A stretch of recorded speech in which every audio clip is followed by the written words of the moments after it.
పాకిస్తాన్ ఎప్పుడు కూడా భారతదేశానికి డైరెక్ట్ గా ఏమీ చేయలేదు. వాళ్ళకు కూడా తెలుసు.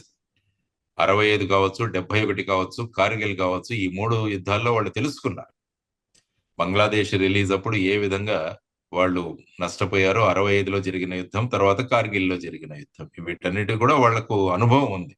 కాబట్టి పాకిస్తాన్ కు స్పష్టంగా తెలుసు భారతదేశాన్ని ఎటువంటి డైరెక్ట్ యుద్ధంలో మనం ఎదుర్కోలేము. అందువల్ల వాళ్ళు ప్రాక్సీ వార్ మొదలు పెట్టారు. అప్రత్యక్ష యుద్ధం అంటాం దీన్ని, ప్రాక్సీ వార్. అంటే దాంట్లో ఏం చేయడం అంటే ఈ విధమైన టెర్రరిస్ట్ ఆర్గనైజేషన్లు ప్రోత్సాహం ఇవ్వడం, వారి ద్వారా వెళ్లి భారతదేశంలో నష్టాన్ని కలుగజేయడం. ఇది నెంబర్ 1. నెంబర్ 2 వచ్చేసి నార్కో టెర్రరిజం ప్రభావితం చేయడం. అంటే నార్కోటిక్ డ్రగ్స్, మాదక ద్రవ్యాలన్నవి భారతదేశంలోకి ప్రవేశపెట్టి ఇక్కడ యువతరాన్ని నిర్వీర్యం చేయాలన్నది రెండవ ఎత్తు. ఇప్పుడు యాక్చువల్ గా ఈ రోజు నిన్న ఎన్ఐఏ వాళ్ళు కూడా కోర్టులో చెప్పడం జరిగింది. ముందరాలో ఏదైతే పెద్ద పెట్టున మనకు 3,000 కోట్ల రూపాయలు చేసే మాదక ద్రవ్యాలు ఏవైతే దొరికాయో అవన్నీ కూడా పాకిస్తాన్ ద్వారా ఈ నార్కో ఫండ్స్ వాళ్ళు కలెక్ట్ చేయడానికి చేసిన ప్రభావం అని వాళ్ళు చెప్పడం జరిగింది. మూడవది వచ్చేసి ఫేక్ కరెన్సీని వాళ్ళు తయారు చేసి భారతదేశ ఎకనామిక్ సిస్టమ్ లో ప్రవేశపెడుతుంటారు. సో ఈ విధంగా అప్రత్యక్ష యుద్ధం చేయగలం తప్ప ప్రత్యక్షంగా భారతదేశంతో యుద్ధం చేయలేము అని చెప్పేసి వారికి కూడా సుస్పష్టంగా తెలుసు. అంటే ఇప్పుడు కూడా అమెరికన్ సపోర్ట్ కూడా లేదు, అమెరికన్లు కూడా చాలా దూరం అయిపోయారు. కాబట్టి ఇటువంటి పరిస్థితులలో ఇక ప్రత్యక్ష యుద్ధం అన్నది పాకిస్తాన్ ఆలోచన కూడా చేయలేరు. ఇప్పుడు భారతదేశం మీరు అన్నట్టు పుల్వామా తర్వాత బాలాకోట్, ఇతర ప్రదేశాల్లో సర్జికల్ స్ట్రైక్స్ జరిగాయి. చాలా పెద్ద ఎత్తున ఈ ట్రైనింగ్ సెంటర్స్ ఏవైతే ఉన్నాయో వాటన్నింటినీ కూడా నష్టం కలిగించింది.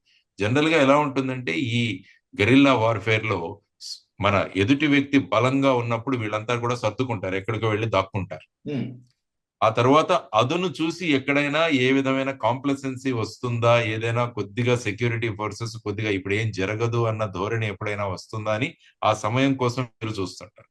ఆ సమయం ఆసన్నమైనప్పుడు తర్వాత అక్కడ ఈ జనరల్ మునీర్ యొక్క వ్యాఖ్యలు వీటన్నిటినీ కలిపి ముఖ్యంగా జేడి వ్యాన్స్ విజిట్ ఒకటి పాకిస్తాన్ కు పెద్ద సహించదు. ఎందుకంటే ఇప్పుడే ఏర్పడింది అక్కడ ప్రభుత్వం.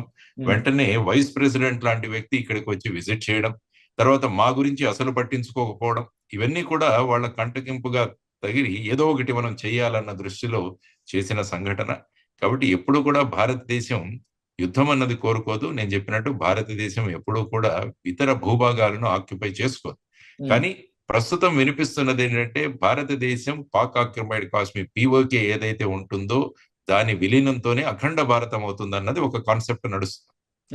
కాబట్టి ఇప్పుడు అందరూ అనుకుంటున్నది ఏంటంటే ఈసారి పిఓకే మీద భారతదేశం ముందుకు వెళ్ళి దాన్ని కూడా భారత భూభాగంలో ఏదైతే అన్యాయంగా మన దగ్గర నుంచి తీసివేసిన ప్రాంతం ఉందో ఆ ప్రాంతాన్ని మళ్ళా తిరిగి తెచ్చుకుంటారన్నది ఒకటి చర్చ నడుస్తుంది.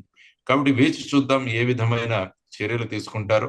కాబట్టి ప్రధానమంత్రి, హోంమంత్రి గారు మాట్లాడిన మాటలు, వాళ్ళు ఇచ్చిన స్టేట్మెంట్స్ చూస్తే ఖచ్చితంగా భారతదేశం ఒక నిర్దిష్టమైన వ్యూహంతోనే ముందుకు వెళుతుంది అన్నది మనం వారి దగ్గర నుంచి మనం ఆశించవచ్చు అన్నది నా అభిప్రాయం. Sir, thank you so much Lakshman garu. ఈ హెక్టిక్ షెడ్యూల్ లో కూడా ఈ డైట్ న్యూస్ కోసం టైం కేటాయించినందుకు thank you so much sir. Thank you. నమస్తే.